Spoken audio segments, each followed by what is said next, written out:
the MS Michigan Man 64 podcast. My name is Brian Wallace, and I am the MS Michigan Man 64. The MS Michigan Man 64 podcast is about chronic disease awareness. I have had multiple sclerosis for the last 27 years. It's an invisible chronic disease that I've been battling for half of my life. I want to share with you what it is like living with the chronic disease from my experiences and the experiences of other chronic disease warriors. We can fight to have a voice to those that want to listen. Together, we can motivate and educate.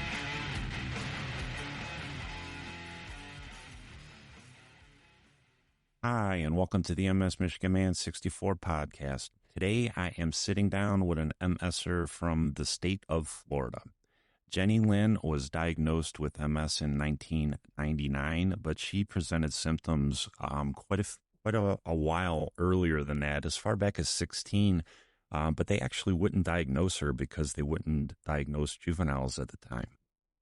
Please welcome to the podcast, Jennylyn. How you doing, Jenny? Hey, Brian. Thanks for having me on. Oh, I appreciate you coming on to share your journey, Jenny. I always like talking to people that want to try to explain their MS journey so that to help people understand it a little bit better. So I really appreciate you coming on to just spread awareness. So Jennylyn, you got diagnosed in 99, but I know when we were talking, you said that as far back as when you were 16 and you got diagnosed when you were 27, just like me. But kind of take us through that path, like the symptoms that you were having at the age of 16 and why they wouldn't diagnose you, because it's just really, really interesting. Absolutely. Absolutely. So it was kind of weird in that I was 16 and I was playing basketball. I was in high school, no problems. No issues, no tremors, no anything. And suddenly I'm playing basketball and suddenly my legs went numb and then paralyzed. Yeah. At 16. That was over a week's time. Yeah. I went from numbness in my toes to can't move my legs at all in a week's time. Yeah. I was in the hospital and the doctors were like, "You don't know what's going on with her. Let's do a spinal tap because this is weird. She didn't injure herself. She didn't fall off a tree. And I didn't hurt myself on the basketball court at all. I just fell. Yeah. Like in the middle of the court. Nobody was near me. And I just fell. And there were no MRIs at this time, or they weren't really used, right? MRIs were new. They weren't called MRIs. They were called NMRs. Gotcha. And people were afraid of them because the N stood for nuclear. And a lot of places were against having nuclear in their neighborhoods because they were afraid of having this word, this thing, this nuclear radiation thing, because it was so new. Yeah. As a matter of fact, I remember when I got my first NMR in 89, when I got the first one, they warned my mom. They said, do not bring credit cards. Don't wear any kind of jewelry. Don't wear anything, magnetic or metal at all because of the huge magnets in the NMR. Yeah.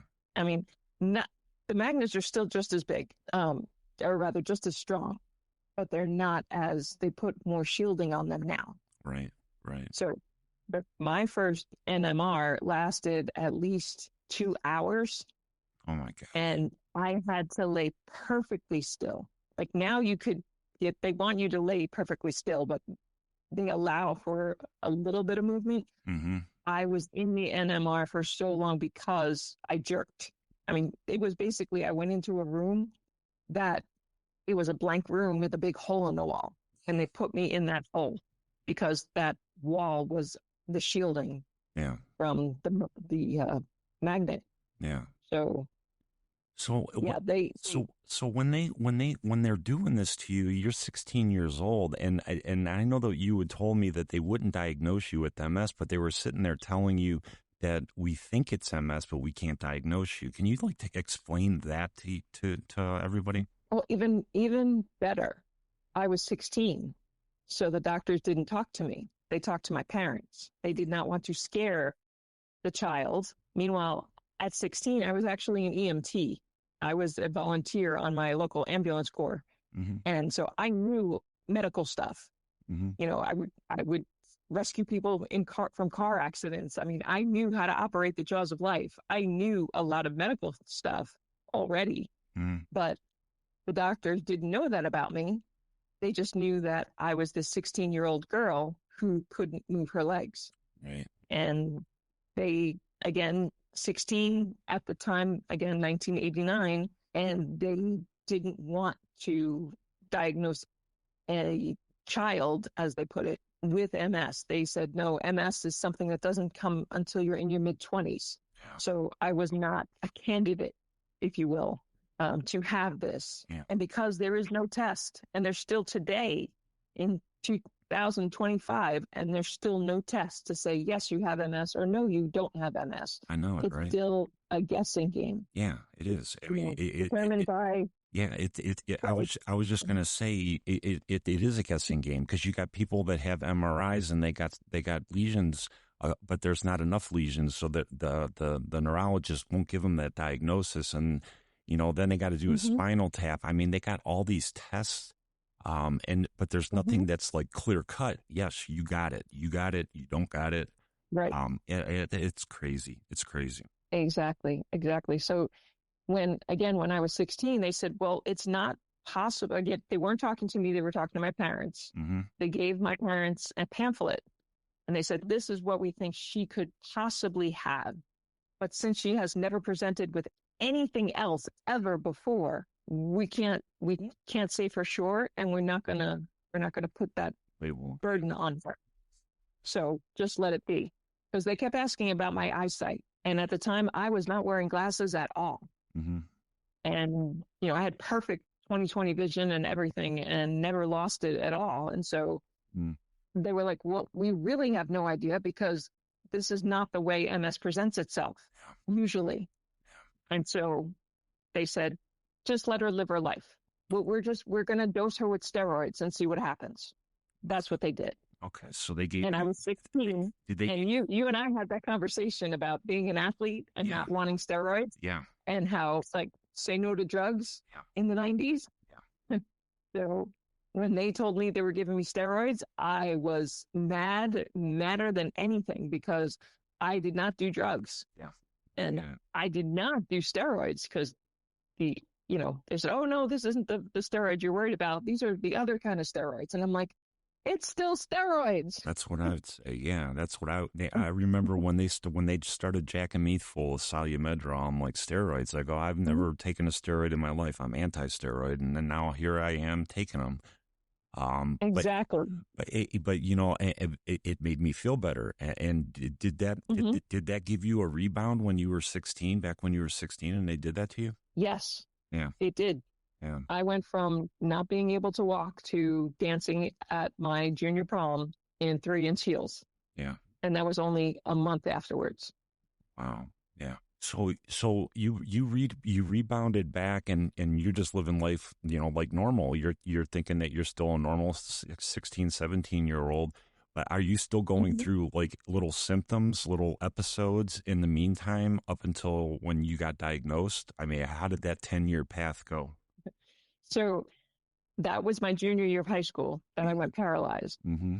My senior year of high school, I went deaf. Oh my gosh. And they said to me at this time, the neurologists are like, we have no idea why this is happening. Again, this is not MS related because people with MS don't go deaf. So go see an ENT, an ear, nose, and throat doctor and find out, what they say. Yeah. And the ear, nose, and throat doctor said, well, let's try. Maybe you just have an infection in your ear. And so let's put you on antibiotics. And I said, okay. So we did the course of antibiotics. My hearing, instead of getting better, got worse. And suddenly he said, okay, well, I'm going to throw this Hail Mary at you. I'm going to give you, instead of Salumedrol, he actually gave me oral steroids. I don't remember, it was prednisone or some other kind of zone. Steroid, I don't remember. Mm. But I did a course of that. and my hearing came back. And he said, huh, that's kind of weird, but I'm glad you got your hearing back. And I'm like, great. Yeah. But the neurologist still said, no, it's still not possible. You're not presenting in the way we know that you should be presenting. So this still can't be MS. And I said, okay, fine. I will live my life. And I went to college. And, being in college and stress and living away from home for the first time. And I didn't just go to any college. I didn't take the easy way out. I went to Stevens Institute of Technology, which is a similar, if for those who are in the engineering field, understand that MIT, Mm-hmm. well, Stevens is up there. Gotcha. In order to get in, you've got to be really smart, Right. and you have to have shown yourself to be the best of the best in order to get in. Yeah, to get a good score on your SATs and all that other stuff. So I had lots of stress in my life getting into that.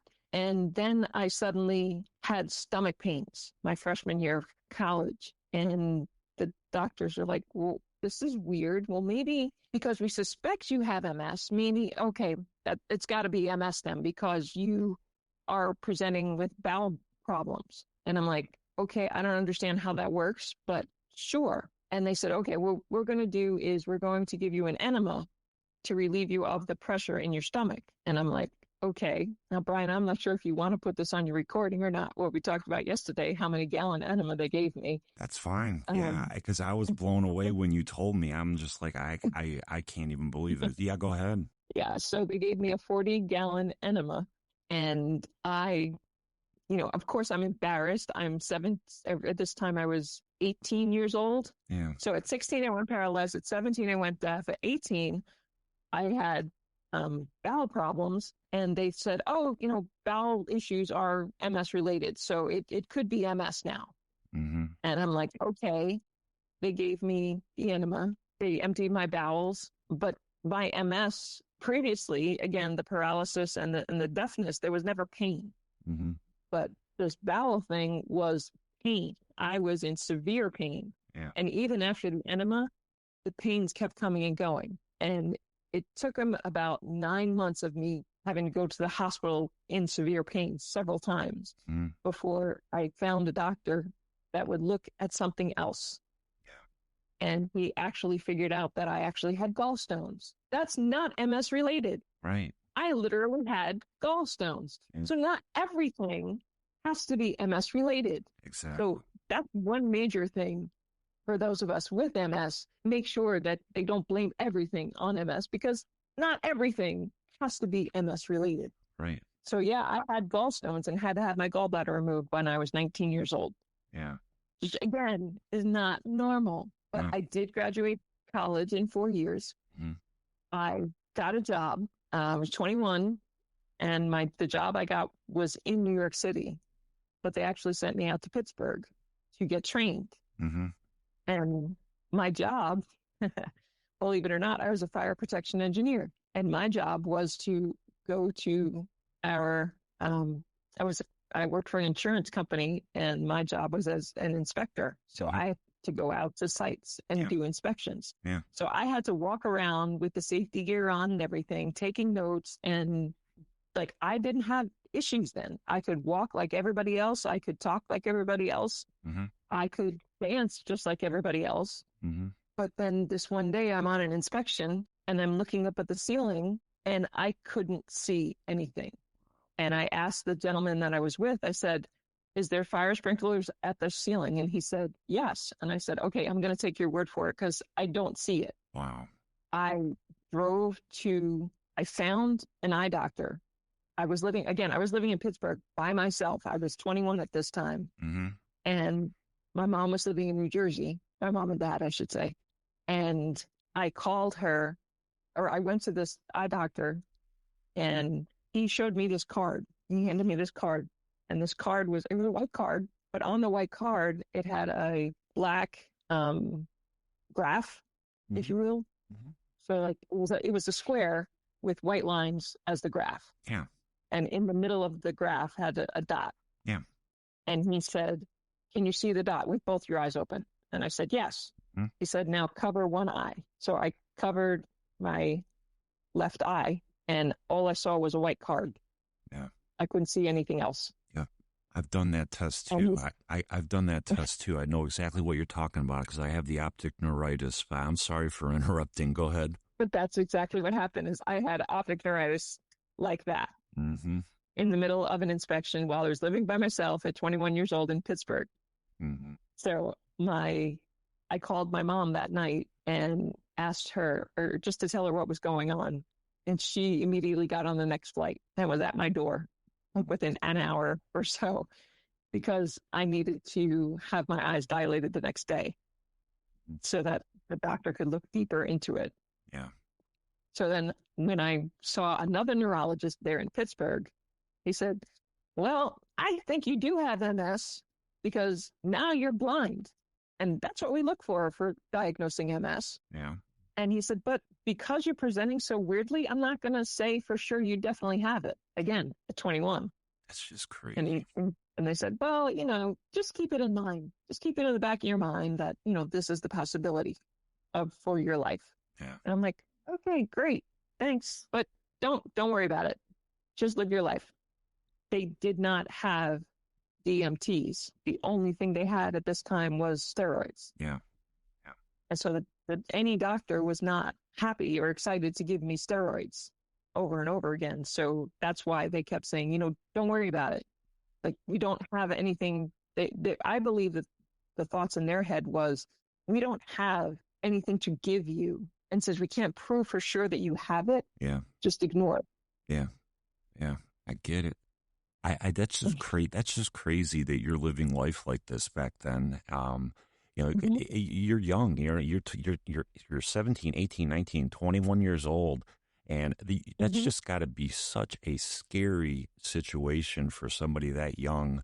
I can't even imagine the mental health strain on you because you're young and you're just starting like a life out really, and you're just like, what's going on? Why do I keep on having problems with my vision? Why do I keep having this problem? I couldn't imagine what was going through your head at that time, Jennylyn. As it's Brian, as I look back on the times at 16 and I went paralyzed, I say I died. I died that day when I first went paralyzed. And when I say I died, I don't mean died dead. Mm-hmm. The life I planned Yeah. died. So I had to rethink, rediscover what was most important. And like I told you, I went to college. I graduated from college. Mm-hmm. That was my desire at the time, to get out of high school, go to the college that I wanted to, Mm-hmm.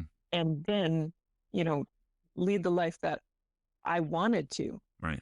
When Right. I was in college, I had that issue with my gallbladder. Mm-hmm. Again, not MS related. So I had to find the right doctors. Yeah. That's the most important part, is Yeah. that I actually originally wanted to be a doctor. I was studying to be a doctor. And I decided upon graduation that I no longer wanted to be a doctor, that I wanted to start living life Yeah. because I had some stress related issues during college that, that and getting into med school was tough and expensive. Right. And not as expensive as it is today, but it was expensive for then. Yeah. And so I wanted to live my life. And I met the guy, Yeah. and we started dating in college, and we got married when we were 25. Yeah. And he knew about the issues. He knew about those two little letters following me around. Yeah. I think it scared his mom a little, but for whatever reason, it didn't completely scare him. Mm-hmm. So he asked me to marry him, and we got married at 25. Mm-hmm. We were both working full time, no issues. I had that blindness issue at 21. Yeah. And then at 25, we got married. And then 2 years after we got married, we decided, okay, it's time to start a family. And I hadn't had any issues with MS. There was DMTs, but I hadn't been to a doctor in over 5 years. Yeah. So MS was a fleeting thing for me. It was just something that was possibility in the back of my head. Yeah. It was on That, it was on the back burner right now. Yeah. yeah, I was doing my job. I was, like I say, I like Superman. I, rose to the top and flew down. Mm-hmm. I was doing inspections in New York City. Yeah. I was I was inspecting the hospitals. I was inspecting, like I did Mount Sinai. I did Yeah. Methodist Hospital. I mean, I required me to do a lot of walking, Yeah. and I was doing that. Yeah. No You're doing it. issues, no problems or anything. Mm-hmm. My husband and I decided that we wanted to start a family. Yeah. I was 27, and suddenly I got dizzy. I got vertigo. Again, not MS related, Yeah. but they blamed it on MS. They said, that's a possibility. So I went to a neurologist, and he said, well, you haven't had an MRI done since 1990. So let's get an MRI done. Yeah. I'm like, okay. So I went into, which was completely different than the original MRI that I remembered, Mm-hmm. because now it was a thing that they drove up next to the building. Right. They Yeah. pulled up the MRI machine next to the building and then drove it away when it was done. And it was like, that's how far in advance the MRIs had become. 10 years. Yeah. And so when I went into the tube with vertigo and I laid there with no issues, no problems, I laid there just fine. Mm-hmm. I came out of the tube, my vertigo was gone. Really? And I'm like, oh, yeah. I'm like, I love magnets. Wow. I love magnets. So, yeah, when I came out and the vertigo was gone, and then I went to see my neurologist for the results afterwards, Mm-hmm. and he said to me, "So how are you feeling?" I'm like, I am beautiful. I don't need you anymore." And he said, "Well, what do you mean?" And he said, "You have you have what is it called on your brain? Lesions? Uh, you have Lesions? lesions on your brain and in your spine. So you have MS for sure. I could see it right here in your films." Mm-hmm. And I'm like, well, I haven't had issues. So the vertigo is gone. I don't need you anymore. Yeah. And he said, yeah, but you have MS. So we have, we have, these medications that you can take now Mm-hmm. because you have MS. And I'm like, but the vertigo is gone. Yeah. I haven't had issues in 5 years. Why do I need to start taking anything? Right. And he said, because we have it. I'm like, just because you have it doesn't mean that I need it. Yeah. And he said, well, why don't you think you need it? And I said, well, I'm newly married. My husband and I are thinking about starting a family. And he says, oh, wait, are you trying to get pregnant? And I said, well, I'm not trying to get pregnant. How's that? Mm-hmm. And he says, well, if you're trying to get pregnant, then of course don't start these drugs, because these drugs could potentially cause a miscarriage Right. if you do get pregnant. Right. And I said, yeah, exactly. And that's why I don't want to start taking them. And he said, okay, well then go ahead, try to get pregnant. Mm-hmm. And I said, okay. So I went home that day, said to my husband, I said, so you sure about that thing you and I talked about the other day about starting a family? He said, yeah, we can try. I said, okay. Well, within a month, we got pregnant. All right. Hey, got busy. Yep. Well, it was, you Yeah. just needed to know, Yeah. because I've been paying attention so much to my body. Mm-hmm. And and the reason I bring that up is majorly men or women. You need to take care of yourself. You need to pay attention to you. Yes. Your doctors know what the textbooks say. Only you know what your body says. Absolutely. Absolutely, Jennylyn. I say that all the time, I mean, these doctors are smart. I'm not going to sit there and say that they're not smart. They know all the data, the data-driven science in the journals. They know that like the back of their hand. But those journal entries doesn't always mean that it's right for everybody. You know what I'm saying? I mean, everybody, like you said, everybody, you have to know your body. You have to know what triggers your body, what triggers your MS. And that's the stuff that you learn, as you go. I want to say it's a learning experience. And I know that you have, Absolutely. yeah. And we talked about this before, and so you officially get the diagnosis in 1999 after you're pregnant, right? after you have your first child? So what had happened was that in that when I was talking to that neurologist and told him that I didn't want to start the DMD, beta seron at the time it was beta seron, Copaxone, And Avonex. Avonex, and then Rebif had just come out. Right. So he wasn't familiar with Rebif enough, but he said, yeah, that there's a fourth one, but I don't really know that one either. Although he wasn't that familiar with the three of them either. Yeah. Because I was not wanting to take needles. I'm like, I don't have diabetes. I don't want to have to inject myself all the time. I really don't, again, going back to the steroid thoughts of, having those images in my head of having to, put the band around your arm to find the vein and everything like that. Of course, that's what I was thinking that had to be done. Yeah. And so I'm like, I don't want to have to inject myself with anything. That's scary. And I didn't like giving blood and all that other stuff. Right. I'm not afraid today. I'm not afraid of the needles, but since he agreed that taking one of the DMDs, or DMTs, however you want to, whatever letters you want to use, disease modifying drugs or disease modifying treatment, right, however you want to call it. He said, okay, well, while you're pregnant, MS will not present itself. You won't even think you have it. I'm like, well, I don't even think I have it now. Right. So he said, but your films say that you do, because of all these, lesions on your films. Right. And I said, okay, but I don't think I have it. So, and I've been ignoring it all this time. So I'm good. Mm. And he said, okay, so remember, while you're pregnant, you won't even feel like you have MS. Yeah. And I said, okay. So I got pregnant, and at 6 months of pregnancy, I got that tingles in my toes again, just like I did when I was 16. And within a week, I went paralyzed again from the waist down. Oh, wow. And when I called him to say, I can't feel my feet, and he said, no, it was a Friday that I called him, and he said, give it the weekend and see what happens, and call me on Monday. Mm-hmm. Well, on Monday, I needed to be carried into his office because I couldn't walk. Oh, my God. And so basically he turned around, looked at my husband and said, take her straight to the hospital because there's 2 patients now, and I can't handle this by myself. Oh, my God. So now you're 6 months pregnant and you can't even walk. Mm-hmm. Oh, my gosh. I was between 6 and 7 months pregnant, and he couldn't handle me by himself because I had a baby. Mm-hmm. And that baby was patient as well. Yeah. So then I had to go.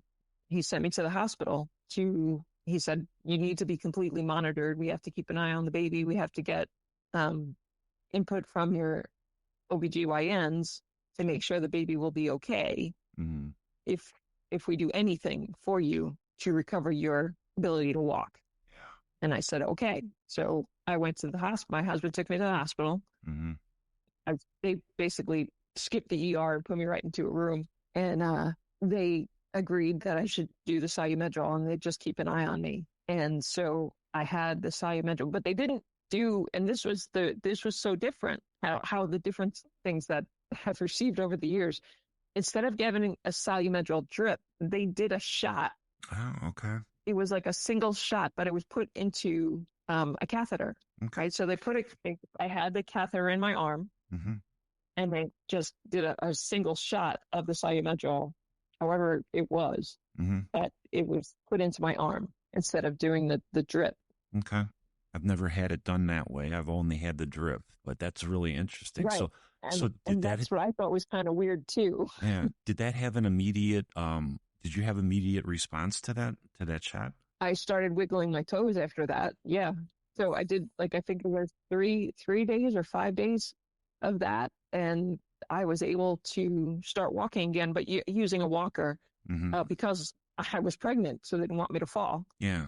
And then, I recovered. So did they release you? Did they release you from the hospital, or did you spend the rest of the 3 months until the birth and admitted?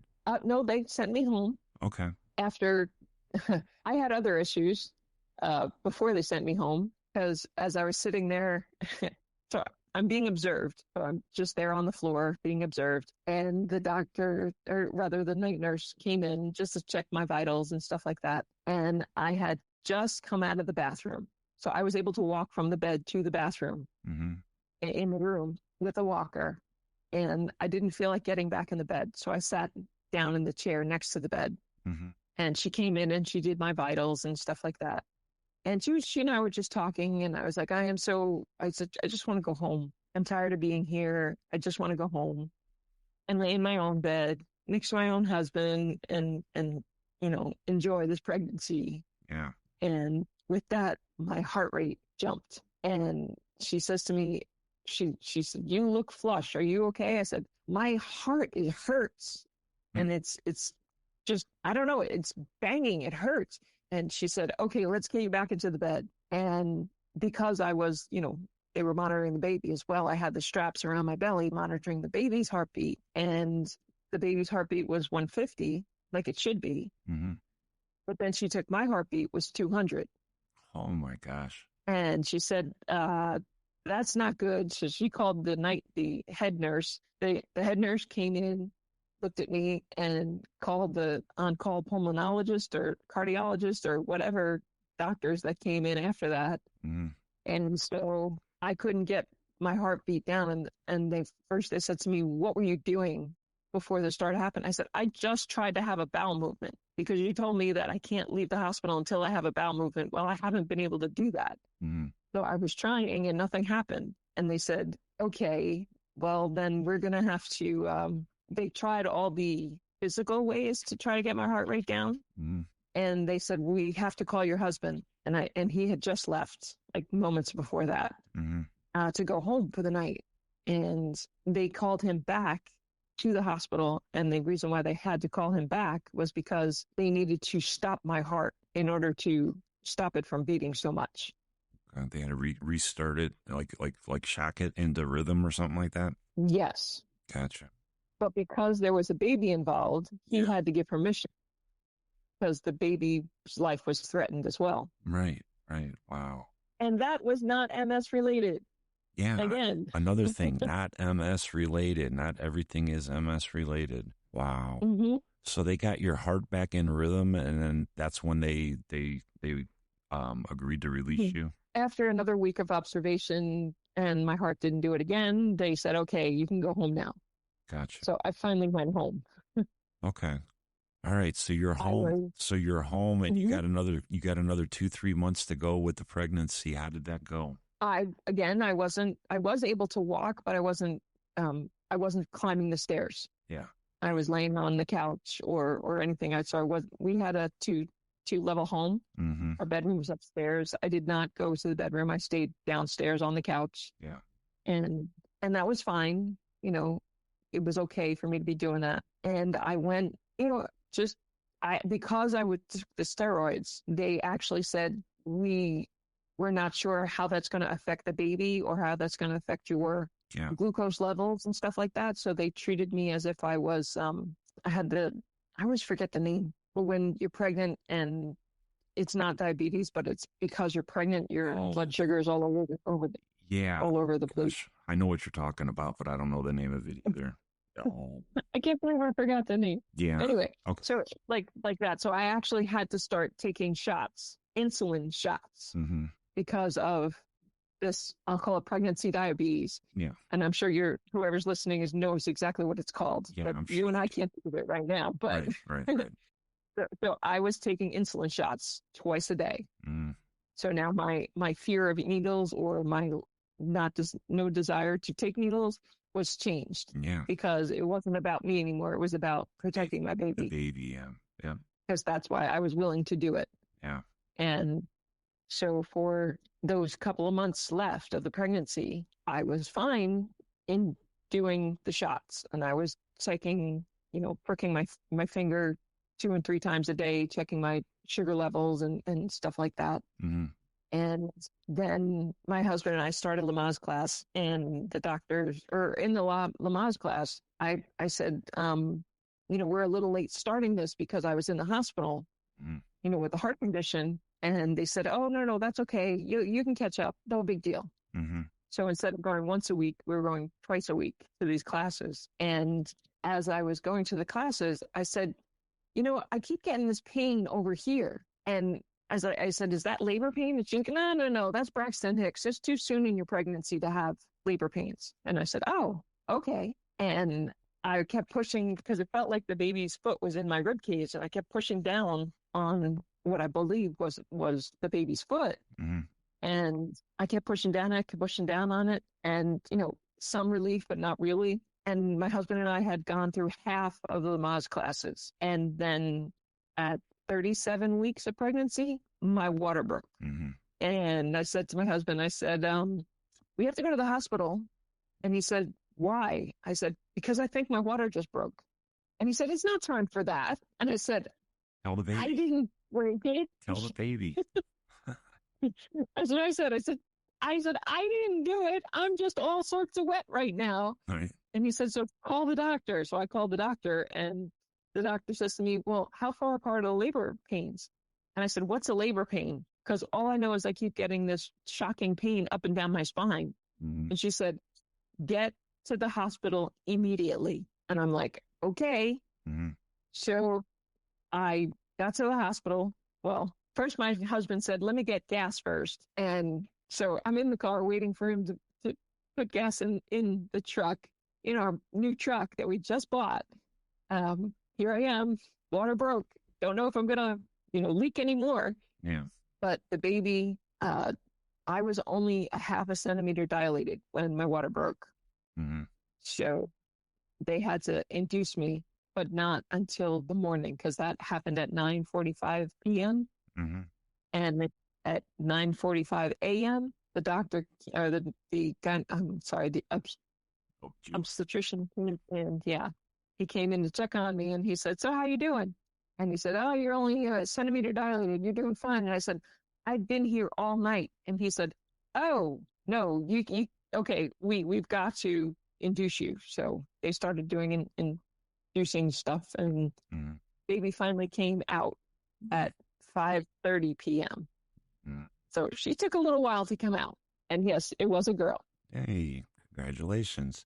So now you have a new baby and involved in this this world that you guys just started. And you have MS. How did like the baby years go with having MS? I mean, how did your MS go after the pregnancy? Did you stay the same, or did you get better, or did you get worse? Well, at her first month of life, I was fine until my asthma kicked in, because I have allergies, and my allergies present in reaction is asthma. Mm-hmm. So it was fall or something. No, it was June. And for whatever reason, something bloomed, and I started having an asthma attack. And I was breastfeeding, and my asthma doctor, whoever it was, I don't even remember, said, well, we need to put you on steroids. And I said, but again, really? I said, I'm breastfeeding. And he said, well, then you're just going to have to pump and throw it out, because the baby can't have that.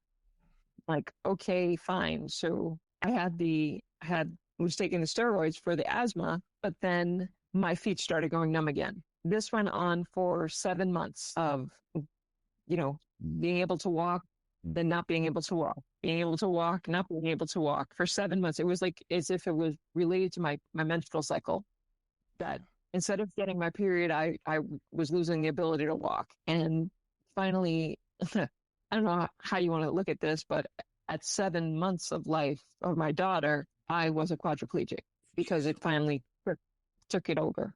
Oh my gosh. And I was completely bedridden. Wow. And you got a baby in the house, and I can't even imagine. I can't imagine what you're going through, Jennylyn. Wow. I wanted to die. I wanted to stop breathing, because I'm like, this wasn't a life that I wanted to live. Yeah. I didn't want. I mean, the worst was that my husband went and changed my daughter's diaper, and then came into the room and changed mine. Yeah. And I was 28 years old by this time. Yeah. Wow. And I said to him, and I told you yesterday. Yeah. I told him then and there, I said, you didn't sign up for this life. I understand if you don't want to stay anymore. Yeah. and I wouldn't blame you either. And then he said, I am here for better, for worse. Yeah. And yeah, I know And you told me that yesterday, Jennylyn, and I said, there's a lot of things that people don't understand about MS, just about the person that has the chronic disease, but there's a lot of things that they don't understand about the spouse. mhm, The spouses are just warriors too, especially the ones that stick through it, like yours mhm, has.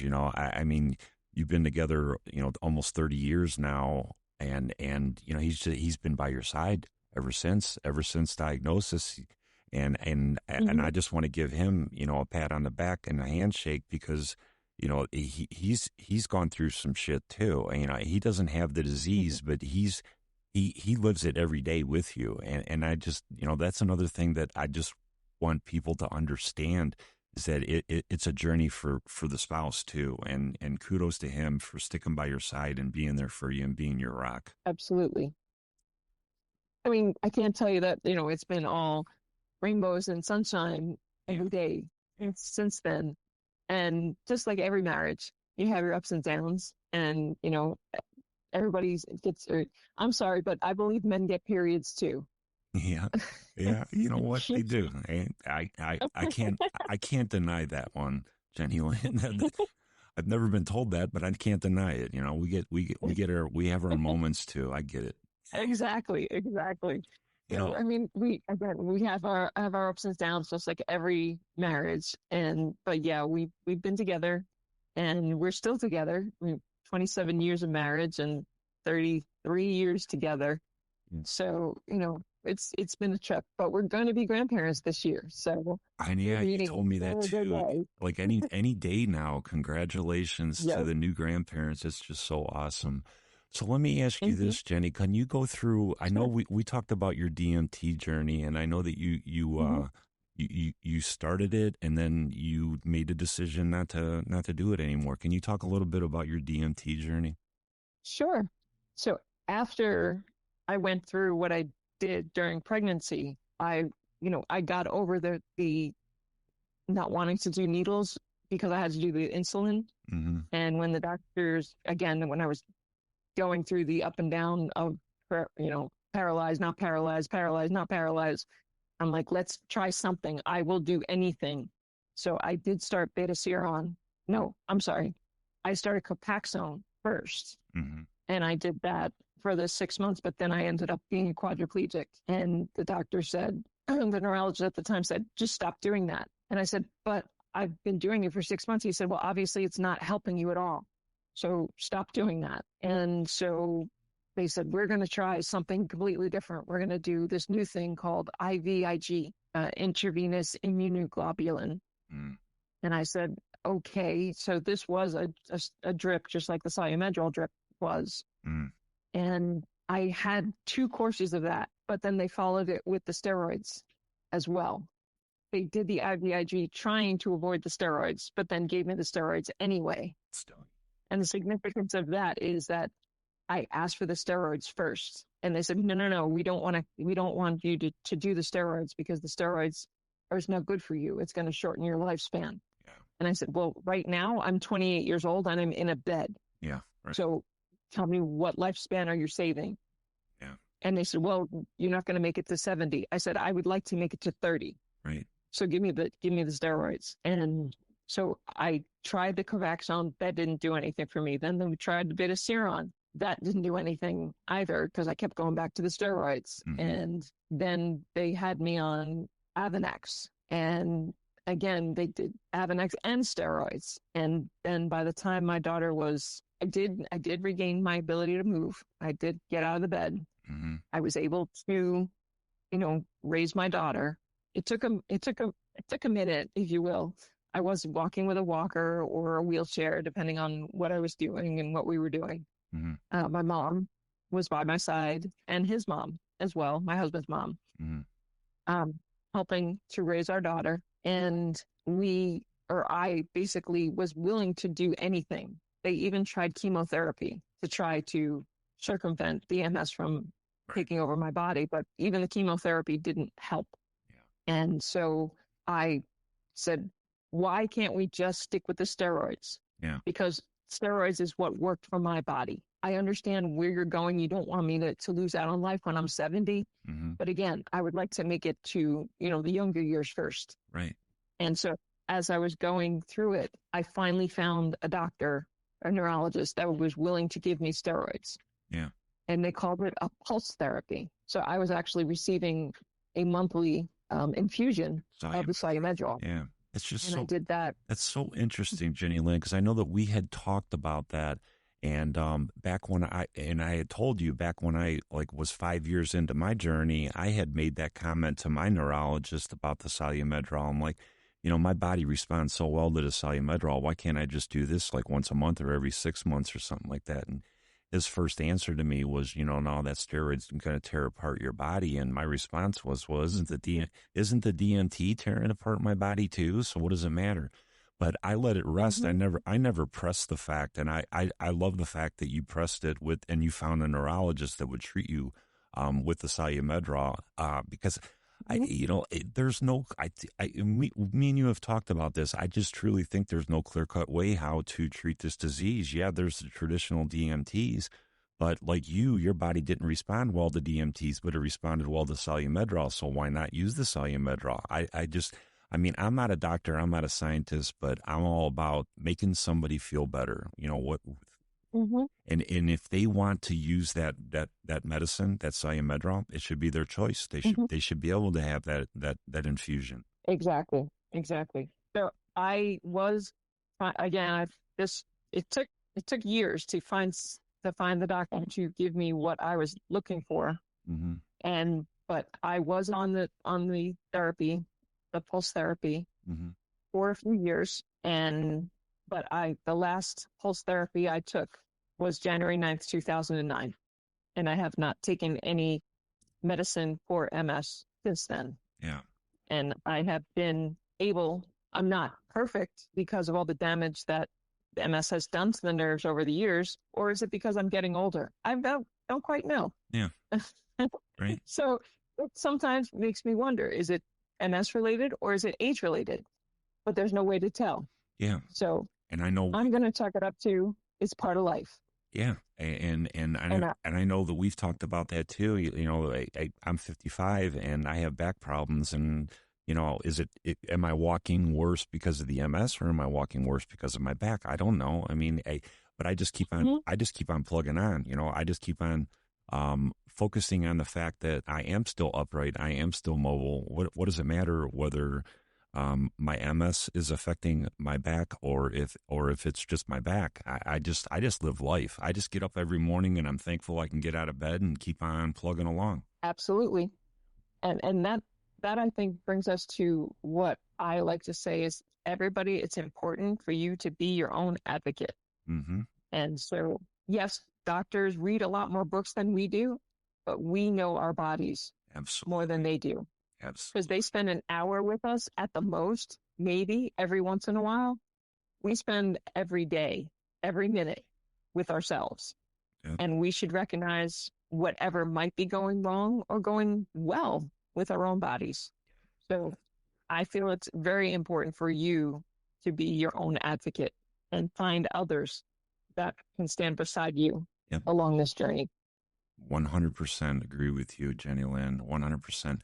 Now, I want to talk about what you have found to use as your mental health release, and helps you just battling with this disease, because I know that you're a very talented writer, and I want to talk about your book that you had written, and just talk about your MS journey. Can you talk about the book that you published? I don't know, what was it, about 5 years ago, and you're working on the sequel of it? I wish it was 5 years ago. It's almost 20 something years ago Oh, that I published this book. Yeah, I wrote this book. It's called Jenny's Journeys. It's still available. Matter of fact, I am still selling it, and I would love for if anybody was interested in buying a copy. I like to sign them personally and put a little note in it to anybody who buys it. So if anybody would be interested, they could contact me directly and I could send it to them.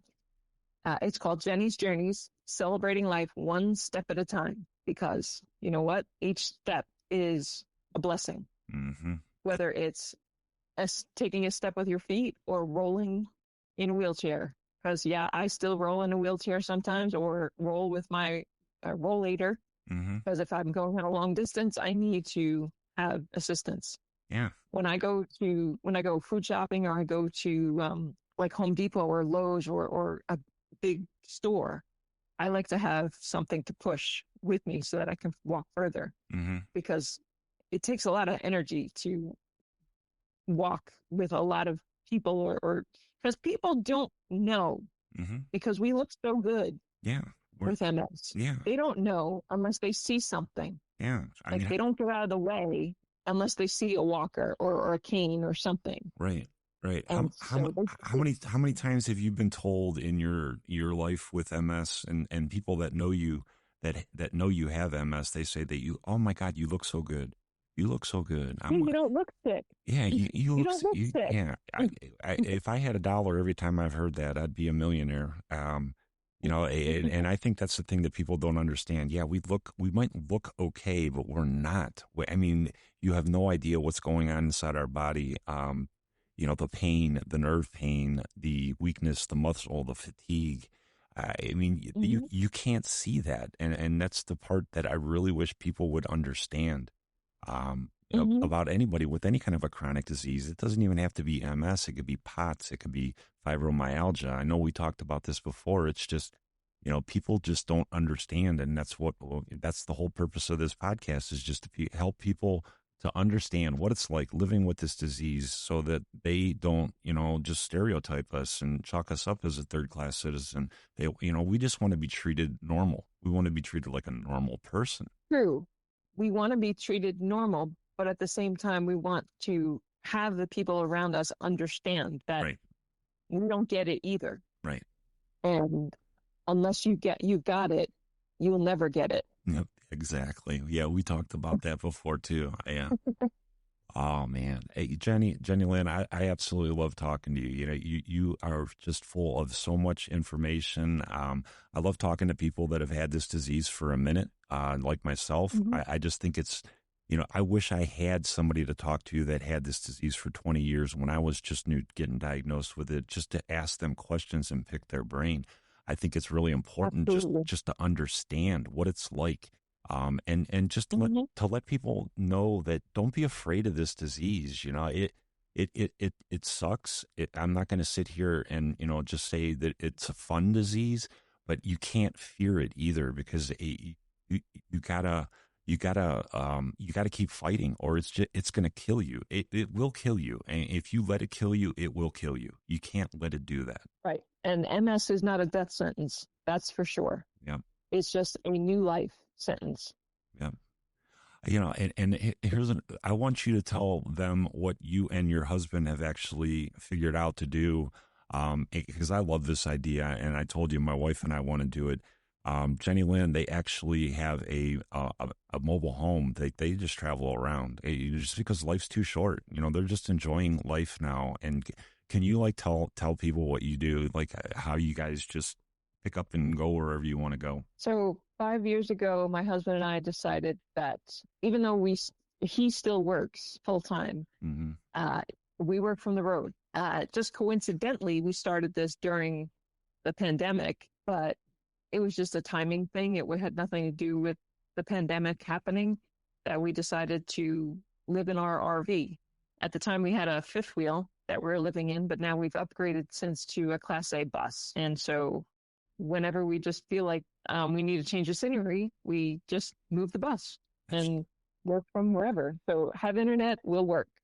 It's just so awesome. It's so awesome that you are doing that. I was telling you when you told me that you're doing that, I'm like, oh my God, my wife and I would love to do something like that. We talk about that all the time, and you're doing it. That is just so cool. That you're getting to do that. Mhm. If you wanted to tell anybody that's listening one more thing before we start wrapping it up, Jennylyn, I can sit here and talk to you for another 2 hours, but I know that you got to get going, and you're waiting to be a grandmother anyway, and I don't want to be locking you up in case she goes into labor. But what would you want to tell anybody that is battling this disease or any other chronic disease and just fighting, just keeping a positive attitude and keep on fighting? Well, Brian, Truthfully, my MS is not your MS, but we are in this together. Know that just because I have experienced blindness, I've experienced deafness, I have experienced paralysis, I can have a conversation with you and understand what it's like to be like that. Mhm. But just because you haven't experienced that, and I hope you never do, but if you ever do, I am here. And think about me that I am an overcomer. You can be an overcomer. You just have to figure out what works best for you. Being your own advocate, I think, is the most important thing in facing anything, whether it be asthma, whether it be gallstones, whether it be heart issues, whether it be MS or lupus or any other autoimmune disease. You need to figure out what works for you and fight to the very end till you get what you believe works. Absolutely. I love it, Jennylyn. That's beautiful. I love you. I love what you're saying.